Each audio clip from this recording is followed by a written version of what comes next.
Est-ce que vous aimez la présence de Dieu? La présence de notre Seigneur. Qui n'aime pas la présence de Jésus? Qui n'aime pas? Qui n'aime pas? Qui n'aime pas? Mamie. Je crois que tu n'as pas compris, mamie. Qui aime la présence du Seigneur? Alléluia. Je crois que nous allons nous lever quelques instants, frères et sœurs.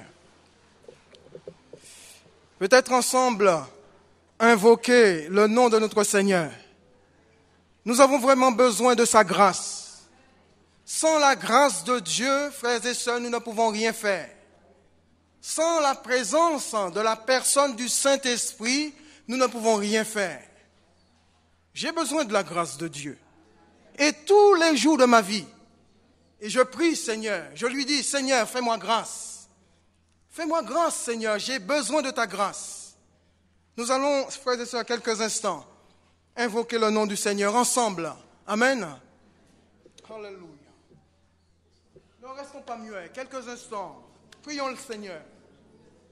Nous te bénissons, Seigneur.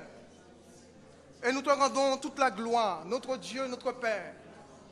Nous réalisons le privilège que nous avons de te connaître, de t'appartenir, de savoir que tu es le seul vrai Dieu, l'unique, le tout-puissant, le créateur de toutes choses, celui qui nous a donné la vie, celui qui nous a réconciliés avec lui-même, celui qui nous donne accès devant le trône de sa grâce.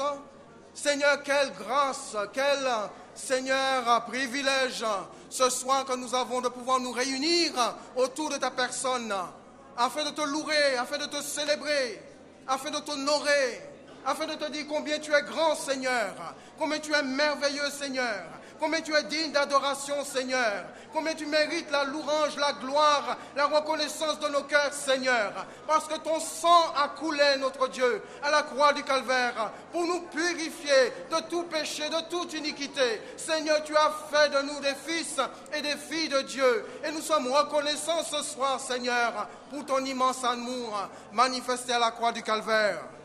Notre Dieu soit béni dans le nom de Jésus. Amen. Amen.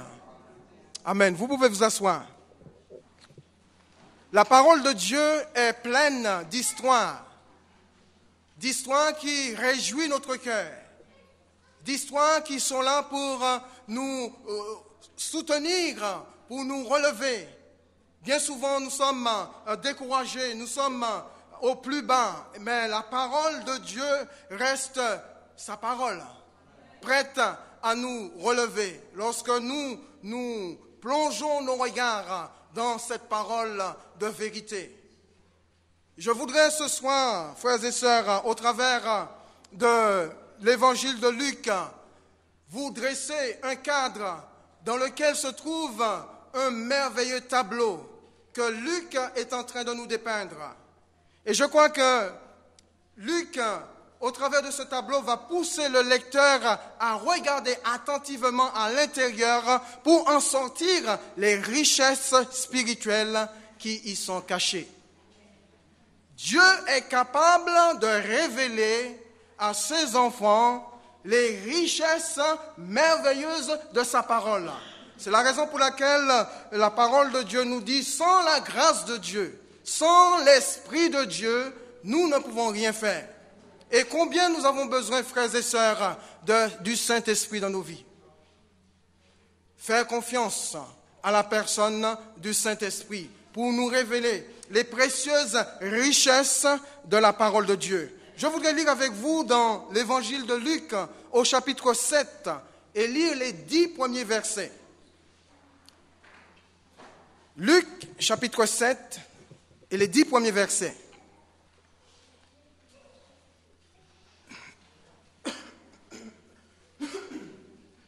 Vous avez trouvé? D'accord, nous allons commencer notre lecture. Après avoir achevé tous ses discours devant le peuple qui l'écoutait, Jésus entra dans Capernaum. Un centenier qui avait un serviteur auquel il était très attaché et qui était malade sur le point de mourir, Ayant entendu parler de Jésus, il lui envoya quelques anciens des Juifs pour le prier de venir guérir son serviteur.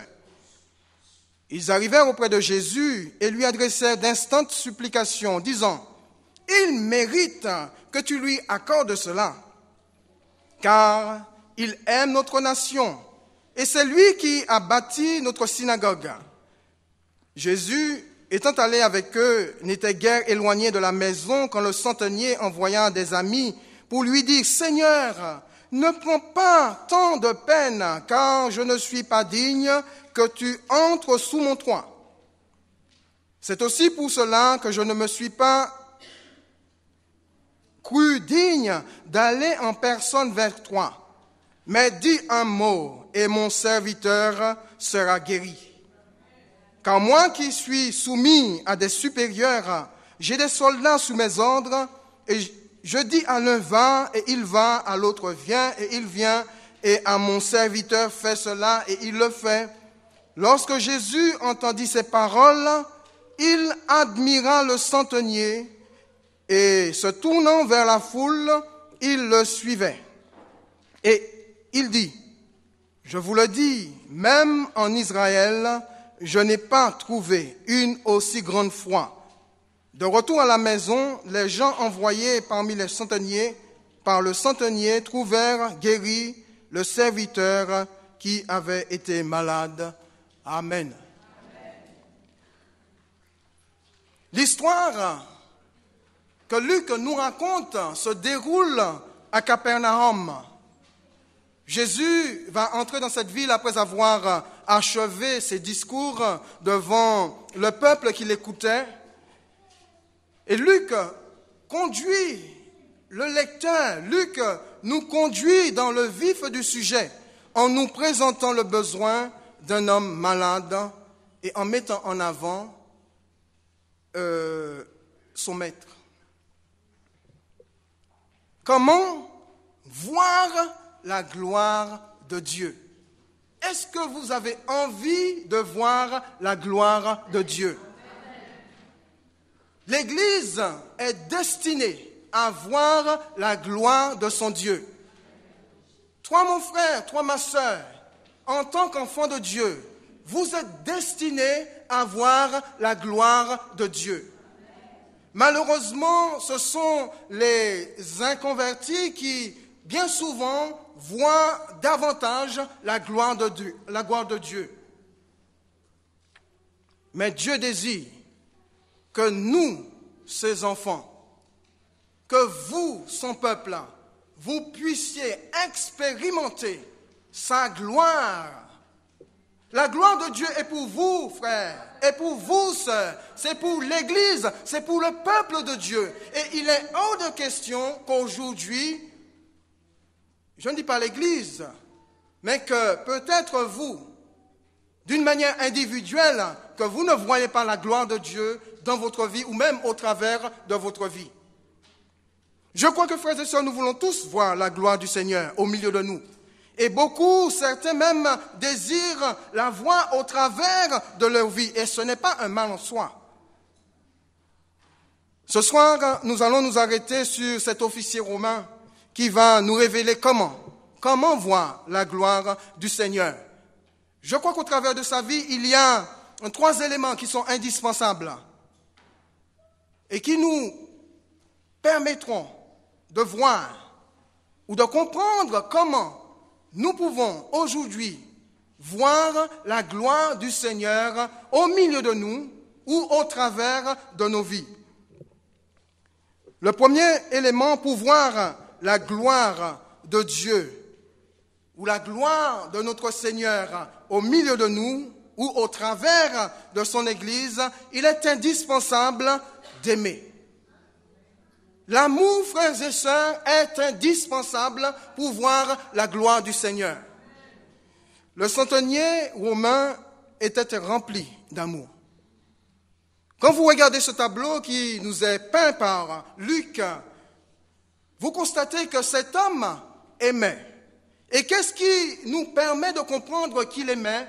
La Bible nous dit qu'il n'était pas seulement attaché, à son serviteur, la Bible souligne qu'il était très attaché à son serviteur. Très attaché à son serviteur. Le mot serviteur utilisé dans la parole de Dieu est doulos, ce qui veut dire esclave. Un centenier romain, un homme haut placé, avec un esclave il avait droit de vie ou de mort sur son esclave. Mais la Bible précise qu'il aimait son esclave, au point d'être non pas seulement attaché à lui, mais très attaché à lui. Vous savez, en tant que citoyens romains, ils avaient pratiquement tous les privilèges. Et tous les droits, enfin. Ils pouvaient faire valoir leurs droits. Ce n'était pas le cas des esclaves, qui, eux, leur vie était entre les mains de leur maître. Et on va voir dans la vie de l'apôtre Paul comment il va faire valoir son droit de citoyen romain. Un jour, alors qu'on voulait lui donner la question par le fouet, eh bien, l'apôtre Paul va s'écrier au centenier, « Mais vous est-il permis de battre de verge un citoyen romain qui n'a même pas été condamné ?» Donc on se rend compte qu'il y avait 2 poids, 2 mesures. Il y avait la loi où les citoyens romains pouvaient bénéficier, et la même loi, je dirais que les esclaves eux-mêmes ne pouvaient pas bénéficier de cette loi, ou des lois, ou des privilèges. Et par rapport à ça, on se rend compte que Paul ne va pas du tout se faire flageller parce qu'il était citoyen romain.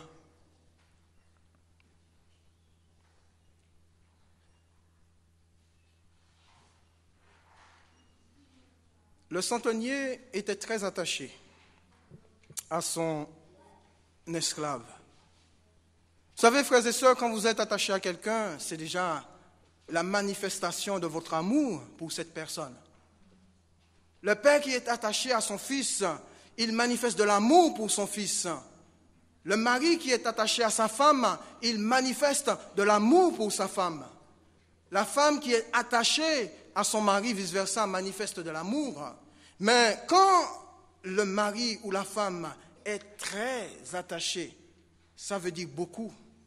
Et la Bible souligne ce fait pour nous permettre de comprendre la véritable relation qu'il y avait entre un homme qui avait une certaine position, un centenier romain, et un homme qui n'avait pas du tout de position dans la société, un esclave, un doulos, un serviteur.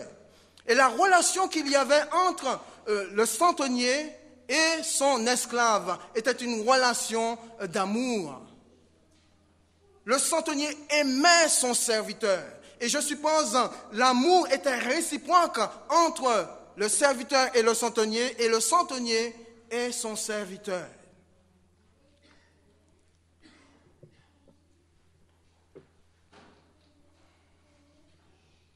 Je crois que, frères et sœurs, à la base de cette relation, il y avait plus qu'une simple amitié, mais un amour profond, l'un pour l'autre. Dans la première épître de Jean, au chapitre 4, verset 12, la parole de Dieu nous dit « Personne n'a jamais vu Dieu ». Et écoutez bien ce que Jean dit par la suite. « Si nous nous aimons les uns les autres, Dieu demeure en nous. Si nous nous aimons les uns les autres, Dieu demeure en nous. Et son amour est parfait en nous. Si nous nous aimons les uns les autres, Dieu demeure en nous et son amour est parfait en nous. » Un vrai chrétien se reconnaît par l'amour. Un vrai chrétien se reconnaît par l'amour. Et Jésus le souligne en disant, c'est à ceci que le monde verra que vous êtes mes disciples si vous vous aimez les uns les autres. Donc, il est important de comprendre, frères et sœurs, que si vous vous dites chrétien, il y a certainement cet amour de Dieu dans votre cœur. Et quand je parle d'amour, ce n'est pas le simple fait de lier amitié avec le frère ou avec la sœur. Ce n'est pas le fait d'être attaché au frère ou à la sœur, c'est le fait d'être très attaché au frère et à la sœur, comme nous déclare la parole de Dieu. La Bible déclare que Dieu est amour. Dieu est amour. Si Dieu est amour, je pense que ses enfants doivent l'être aussi. Si Dieu est amour, mon frère, tu dois être aussi amour. Si Dieu est amour, ma sœur, tu dois être aussi amour. En tant qu'enfant de Dieu, la Bible nous appelle à ressembler à notre Père, à ressembler à celui qui nous a donné la vie. Dieu est amour. Il est hors de question que moi je n'aime pas. Il est hors de question, ma soeur, que toi tu ne m'aimes pas. Même si j'ai des défauts. Et j'en ai, demandez à ma femme. J'ai des défauts, oui. J'ai des défauts. Vous avez aussi des défauts. Merci frère. Que Dieu te bénisse. Nous avons tous des défauts. Mais je ne dois pas regarder aux défauts de mon frère, ni aux défauts de ma sœur. Je dois regarder à l'amour que Dieu a placé dans son cœur. Et manifester cet amour, mettre de côté les différents, les défauts. Et manifester l'amour que Dieu a placé dans nos cœurs. La parole de Dieu est pétrie, frères et sœurs, par l'amour de Dieu. Quand vous lisez la Bible, vous constatez combien Dieu aime. Et la Bible le souligne dans Jean 3,16. Car Dieu a tant aimé le monde. Car Dieu vous a tant aimé. Car Dieu m'a tant aimé. Car Dieu a tant aimé des êtres qui n'étaient pas du tout aimables, qu'il a donné. L'amour donne. L'amour se donne. Alléluia. Qu'il a donné son Fils unique, afin que quiconque croit en lui ne périsse point, mais qu'il ait la vie éternelle. Et vous croyez que Dieu ne vous aime pas? J'entends des chrétiens dire, mais Dieu ne m'aime pas. Dieu ne m'aime plus. C'est faux, ça c'est l'adversaire qui vous place ces pensées. Si Dieu ne vous aimait pas, mais jamais Jésus ne serait venu sur la terre. Si Dieu ne vous aimait pas, mais jamais Jésus aurait pris la forme humaine.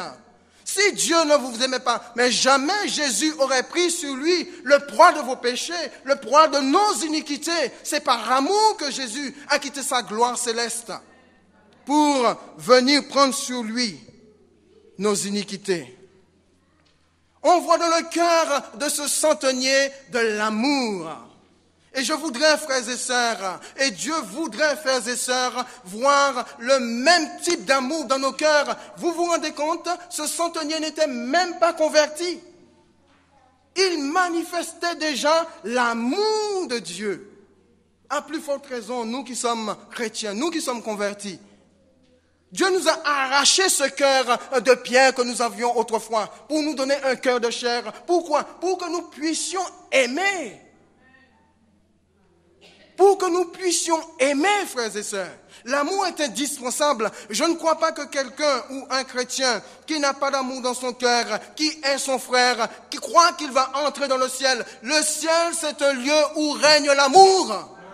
Le royaume de Dieu est un lieu où règne l'amour. C'est la raison pour laquelle la Bible souligne ce fait important, frères et sœurs. Ce n'est pas là-haut que nous allons apprendre à aimer. Non.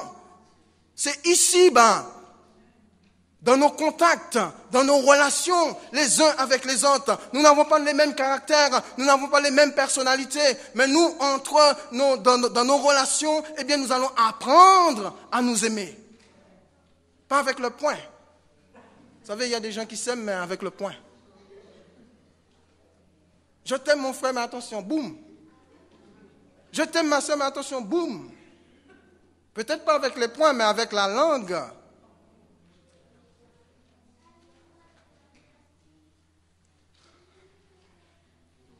Je voudrais vraiment, frères et sœurs, que ce soir nous comprenions que l'amour est indispensable pour voir la gloire du Seigneur.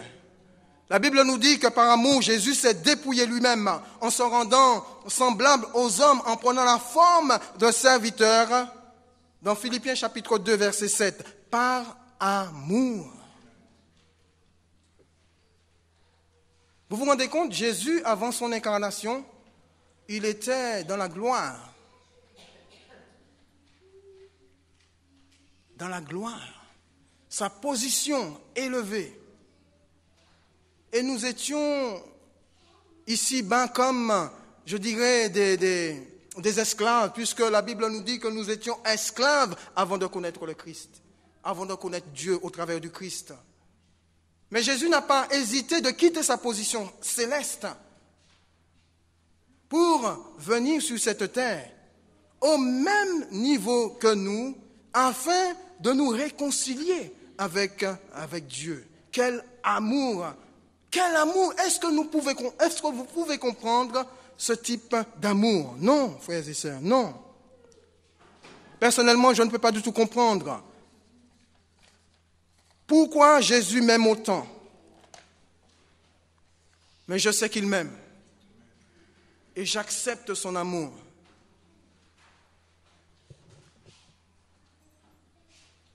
Pour que tu puisses voir la gloire de Dieu, la gloire du Seigneur, l'humilité est aussi indispensable dans ta vie. Le centenier, qui était un homme doté d'une grande humilité. On comprend pourquoi il n'a pas eu de mal à s'abaisser au niveau de son esclave, au niveau de son serviteur. C'est par amour. L'amour véritable va jaillir du cœur de ce centenier, d'un cœur humble. Et il va s'abaisser. Il va s'abaisser parce qu'il a vu la condition de son serviteur. Il va s'abaisser parce qu'il aimait son serviteur. Vous savez, dans le monde, il y a des gens qui ont du mal à s'abaisser. Peut-être parce qu'ils ont une position, parce que c'est monsieur X, madame Intel ou mademoiselle Intel. Eh bien non, je ne peux pas m'abaisser, non. C'est pas possible. Je ne vais pas m'abaisser pour ce petit-là. Je ne vais pas m'abaisser pour cette petite-là, non. J'ai une position, moi. Ça peut se comprendre, frères et sœurs. Que dans le monde, les gens aient du mal à s'abaisser, ça peut se comprendre. Mais quand il s'agit d'un enfant de Dieu, il est pas possible. C'est pas compréhensible. Qu'un enfant de Dieu ait du mal à s'abaisser. Qu'un enfant de Dieu ait du mal à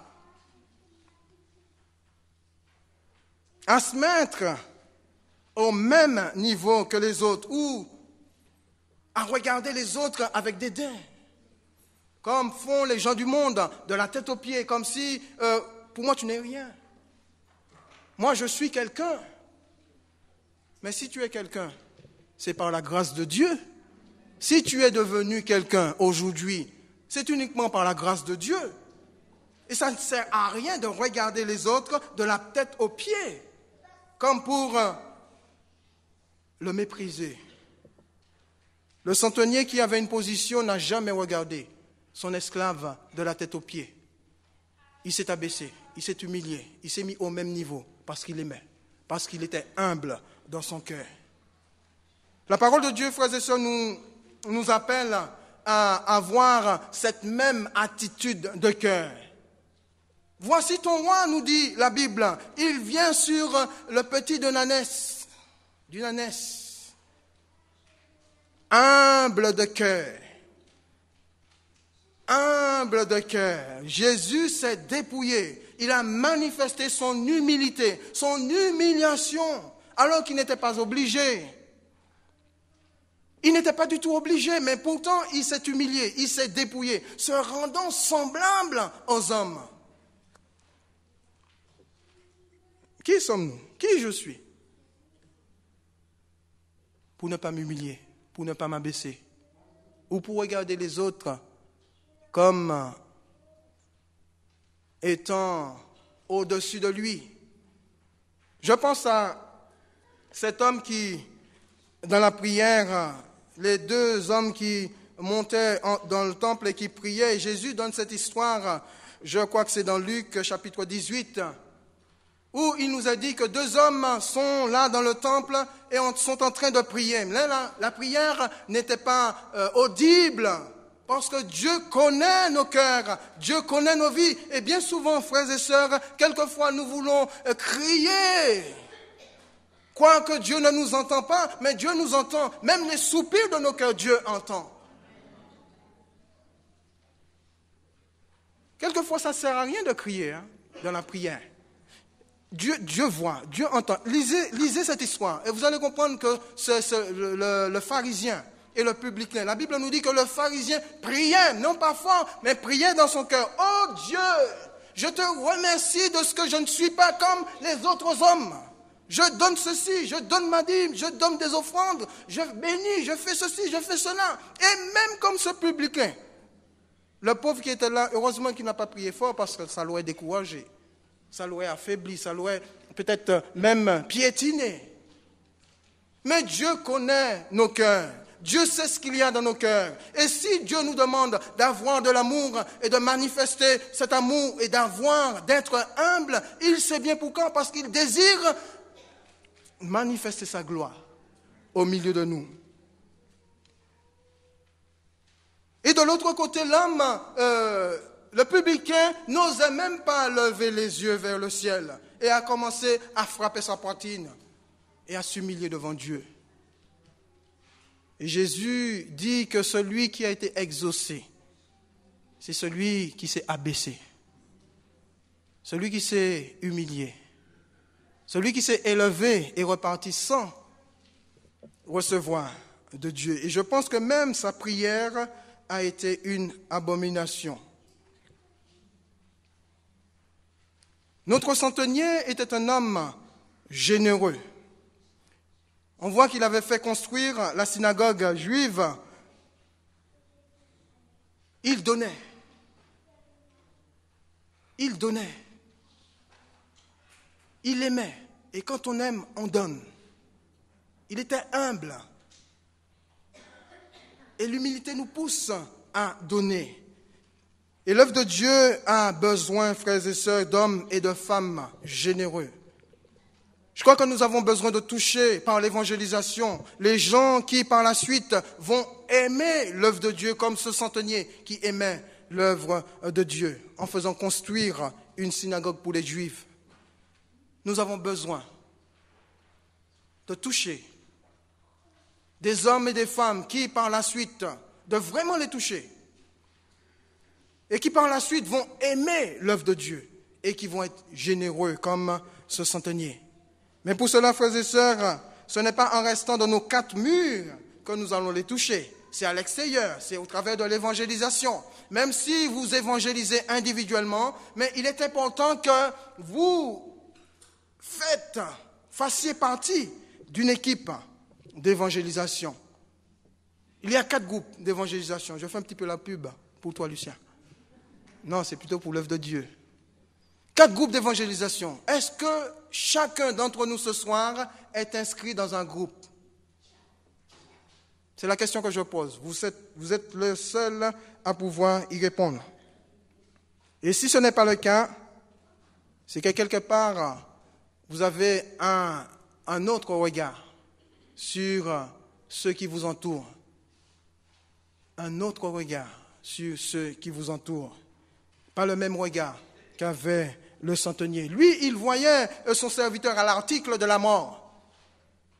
Et ayant entendu parler de Jésus, il va envoyer des gens vers le Seigneur, croyant que le Seigneur était capable d'accomplir quelque chose dans la vie de son serviteur. Et bien souvent, le fait de ne pas évangéliser, c'est que nous considérons que les gens sont bien portants, les gens ne sont pas malades.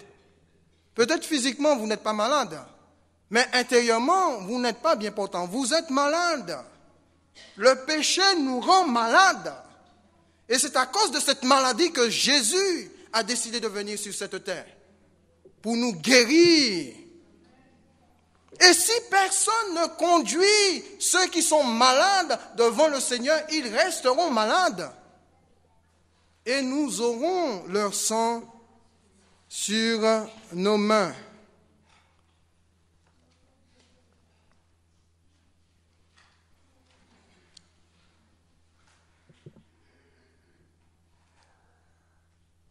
Pour que tu puisses voir la gloire du Seigneur, il faut troisièmement que la foi jaillisse de ton cœur.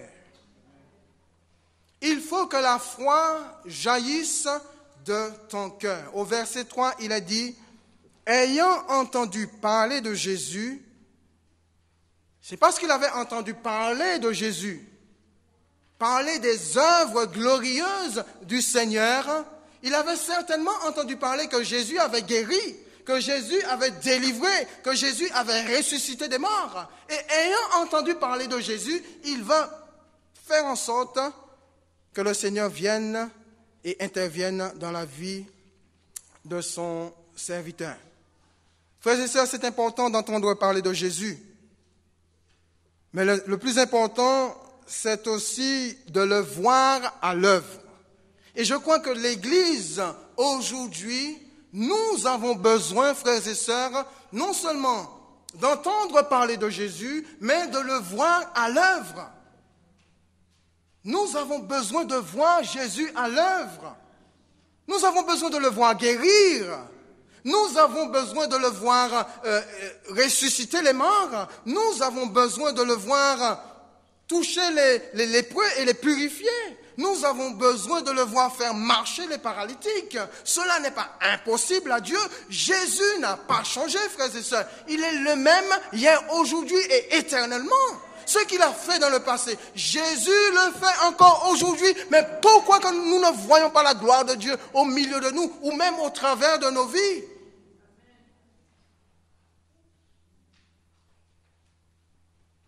Parce que nous n'apportons pas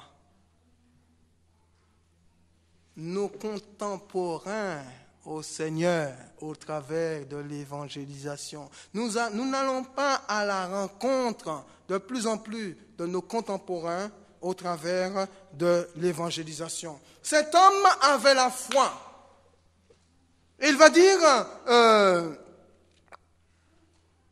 au verset 7, « Seigneur, dis seulement un mot. » Wow! Je ne sais pas si il vous est déjà arrivé de croire, d'avoir une telle foi dans votre cœur et croire que la situation dans laquelle vous vous trouvez, par rapport à la foi que vous avez dans vos cœurs, n'est rien.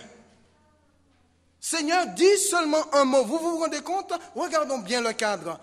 Cet homme était malade à l'article de la mort. Son esclave, malade, il allait mourir. Mais ayant entendu parler de Jésus, il va dire, Seigneur, mais c'est même pas la peine de venir dans ma maison. Je ne suis pas digne. On voit déjà l'humilité dans son cœur, que tu entres dans mon toit. Mais Seigneur, dis seulement un mot et cela suffit. Mon serviteur sera guéri. Dis seulement un mot. Un mot de Jésus, frères et sœurs, suffit. Un mot de Dieu suffit. Une parole de Jésus suffit pour ta situation ce soir. Une parole de Jésus suffit pour ta maladie ce soir. Une parole de Jésus suffit pour ta guérison ce soir. Une parole de Jésus suffit pour ta liberté. Une parole de Jésus seulement. Je voudrais vraiment que ce soit la foi jaillisse de ton cœur afin de voir le Seigneur, la gloire du Seigneur dans ta vie. Peut-être ce soir tu t'attends au Seigneur. Peut-être ce soir tu es venu là et tu te dis, mais jamais cette situation ne va s'arranger. Mais Jésus te dit, une parole seulement suffit. Une parole de Dieu seulement suffit. Et Jésus va dire, j'ai trouvé chez cet étranger une très grande foi. La foi, frères et sœurs, est indispensable pour voir la gloire de Dieu. Sans la foi, la Bible nous dit qu'il est impossible de lui être agréable. Car celui qui a la foi croit que Dieu existe. Celui qui a la foi croit que les choses que nous voyons ont été créées par des mains invisibles.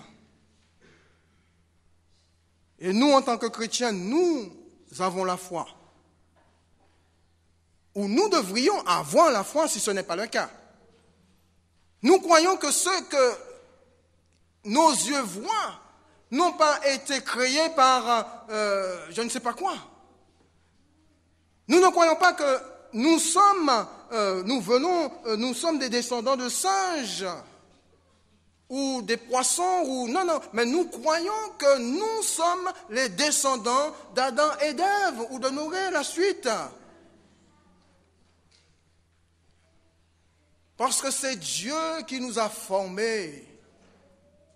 De ses propres mains, Dieu nous a formés. Et Dieu a mis en nous une partie de lui que nous avons perdue à cause du péché, mais que nous avons retrouvée par la grâce de Dieu au travers de l'œuvre de la croix. Que son nom soit béni. La foi, frères et sœurs, est indispensable pour voir la gloire de Dieu dans cette ville de Paris. Alléluia.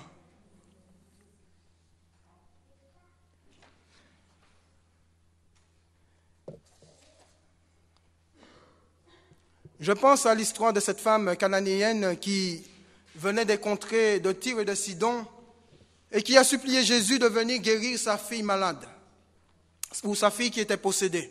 Et Jésus va lui répondre, mais vous savez, tu sais que il n'est pas bon de prendre le pain des enfants pour les donner aux petits chiens, etc., etc.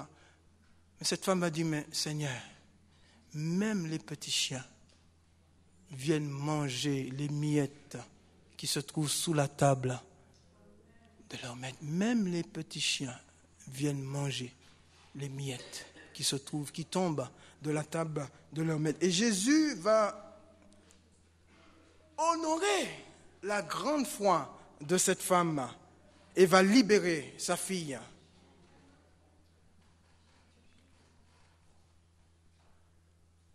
Je pense, et c'est important, on va peut-être finir par cette histoire, cette femme dans l'Ancien Testament, cette veuve de Sarepta dans le pays de Sidon, qui va manifester la foi et avoir de quoi manger pendant les 3 ans et demi où la famine a frappé la terre.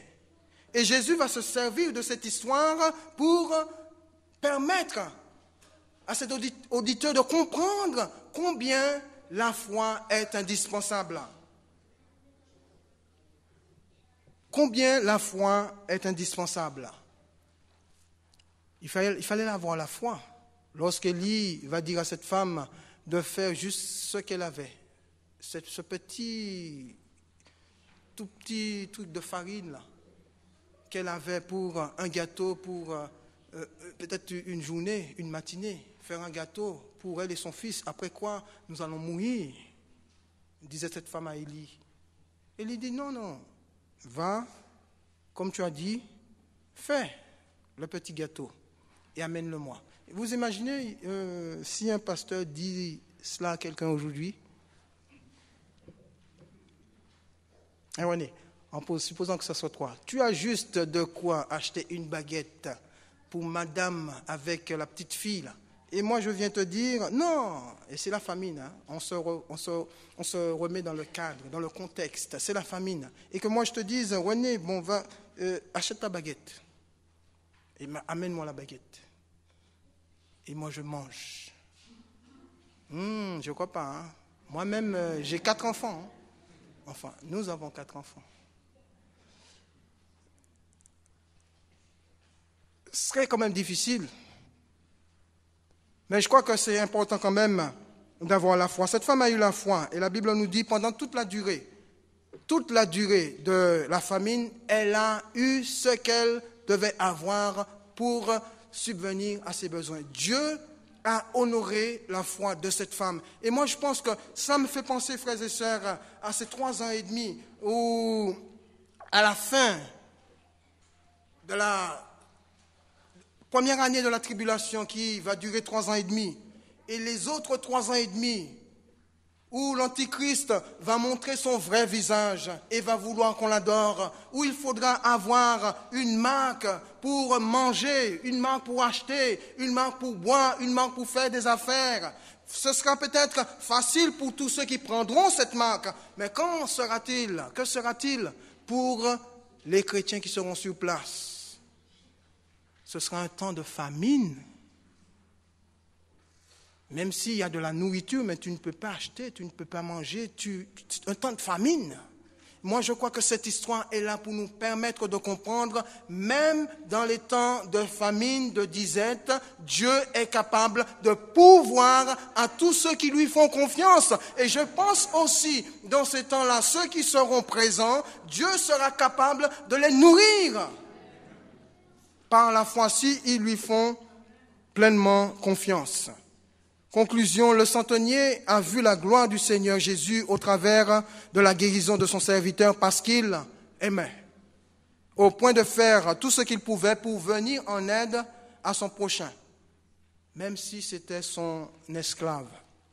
Il marchait dans l'humilité, il n'était pas obligé de s'abaisser au même rang de l'esclave. Mais il l'a fait parce qu'il a compris que la vie n'a pas de prix.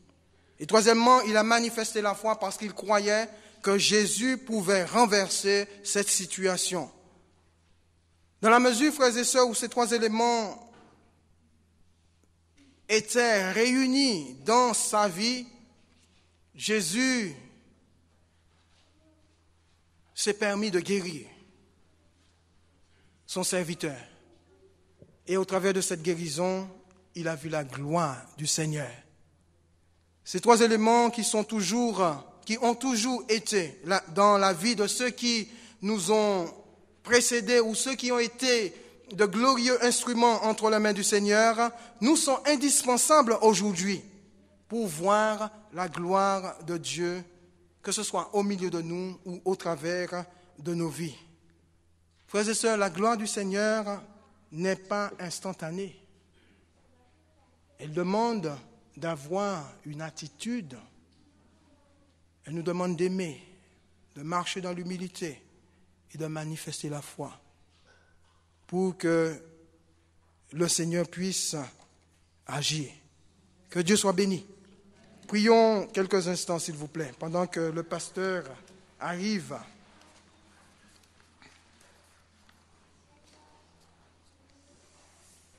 Nous te bénissons, ô Dieu,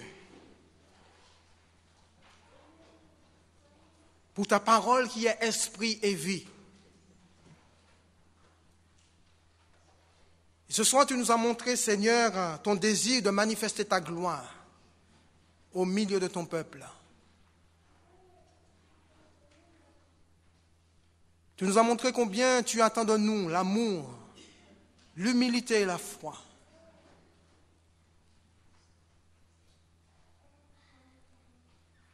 Seigneur, nous te demandons pardon toutes les fois où nous avons manqué dans un de ces domaines. Et nous t'avons quelque part lié les mains, t'empêchant d'agir.